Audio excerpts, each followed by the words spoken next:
नमस्ते।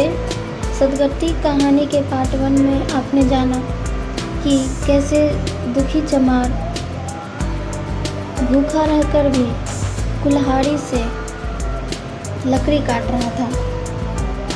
वह अपना पूरे जोर लगा रहा था कि लकड़ी फट जाए, लेकिन लकड़ी थी कि फट ही नहीं रही थी। उसके सिर में चक्कर आ रहे थे, तितलियां उड़ रही थी, फिर भी अपना काम किए जाता था। अगर एक चिलम तंबाकू पीने को मिल जाती तो शायद कुछ ताकत आती। उसने सोचा, यहाँ चिलम और तंबाकू कहाँ मिलेगी? बामनों का पूरा है। बामन लोग हम नीच जातों की तरह तंबाकू थोड़े पीते हैं। सहसा उसे याद आया कि गांव में एक गोर भी रहता है, उसके यहाँ जरूर चिलम तंबाकू होगी। तुरंत उसके घर दौड़ा। खैर मेहनत सफल हुई। उसने तंबाकू दी और चिलम भी दी, पर आग वहाँ न थी। दुखी ने कहा, आग की चिंता ना करो भाई, मैं जाता हूँ, पंडित जी के घर से मांग लूँगा। वहाँ तो अभी रसोई बन ही रही थी। यह कहता हुआ वह दोनों चीज़ें लेकर चला आया और पंडित जी के घर में बरोठे के द्वार पर खड़ा होकर बोला, मालिक, रचिक आग मिल जाए तो चिलम पी ले। पंडित जी भोजन कर रहे थे। पंडिताइन ने पूछा, यह कौन आदमी आग मांग रहा है? पंडित, अरे वही ससुरा दुखिया चमार है, कहा है थोड़ी सी लकड़ी चीर दे, आग तो है, दे दो। पंडिताइन ने भौवे चढ़ाकर कहा, तुम्हें तो जैसे पोथी पत्री के फेर में धर्म कर्म किसी बात की सुध ही नहीं रहती। चमार हो, धोबी हो, पासी हो, मुंह उठाए घर में चला आए।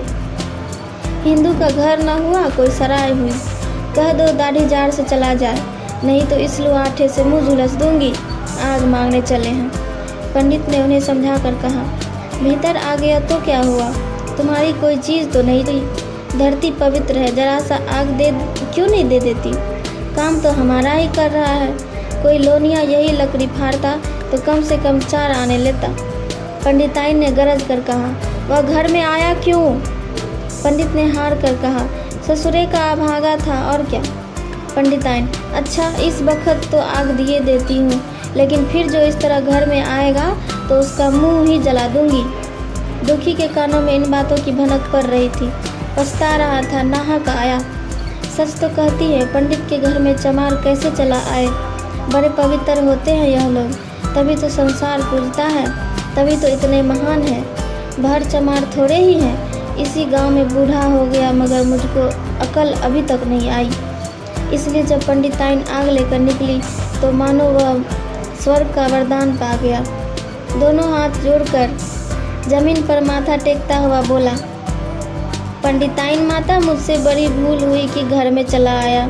चमार की ही तो अकल ठहरी, इतने मूर्ख न होते तो लात क्यों खाते? पंडिताइन चिमटे से पकड़कर आग लाई थी। 5 हाथ की दूरी से घूंघट की आड़ से दुखी की तरफ आग फेंकी।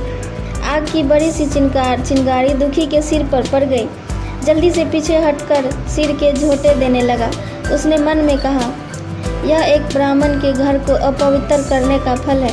भगवान ने कितनी जल्दी फल दे दिया। इसी से तो संसार पंडितों से डरता है और सबके रुपये मारे जाते हैं। कोई ब्राह्मण के रुपये भला मार ले तो घर भर का सत्यानाश हो जाए। पाँव गल गल कर गिरने लगे। बाहर आकर उसने चिलम पी और कुल्हाड़ी लेकर जुट गया।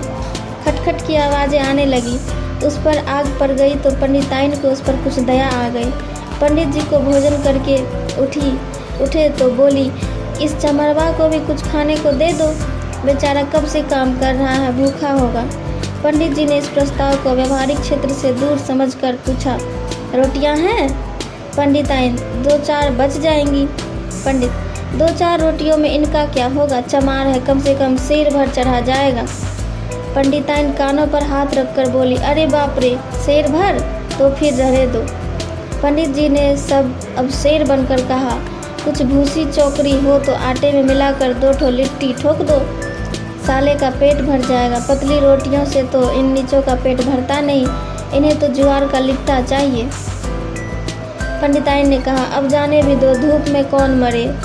दुखी ने चिलम पीकर फिर कुल्हाड़ी संभाली।